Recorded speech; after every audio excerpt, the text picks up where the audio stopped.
प्राचीन भारत में एक दिव्य शक्ति धरती पर अवतरित हुई, एक दिव्य चेतना जो अत्याचार के अंधकार से ढकी दुनिया में जन्मी।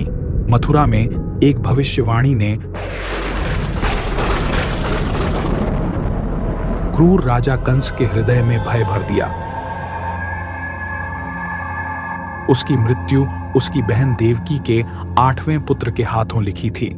आतंक और क्रोध से भरे कंस ने देवकी और उनके पति वासुदेव को बंदी बना लिया और कसम खाई कि वे जितनी भी संतान को जन्म देंगे वह उन्हें खत्म कर देगा। उसने देवकी के एक एक कर सभी बच्चों को निर्दयता से अंत कर दिया। लेकिन जिस रात उनके 8वें पुत्र का जन्म हुआ, एक अद्भुत चमत्कार हुआ। कैदी पहरेदार गहरी नींद में सो गए। वासुदेव की बेड़ियां खुल गईं और जेल के दरवाजे अपने आप खुल गए।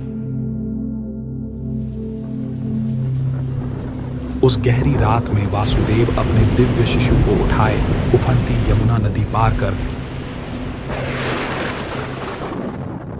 शांत गांव गोकुल पहुंचे। वहां उन्होंने अपने प्रिय मित्र नंद और यशोदा को शिशु सौंप दिया। इस दिव्य बालक का नाम कृष्ण रखा गया।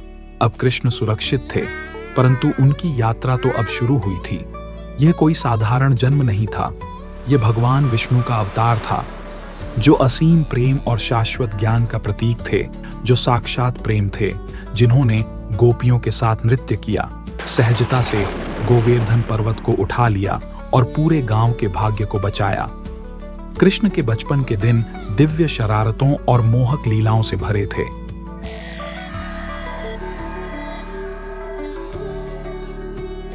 अपनी बांसुरी की मधुर धुनों से उन्होंने गांव वासियों का दिल जीता और साहस पूर्वक कंस द्वारा भेजे गए राक्षसों का सामना किया।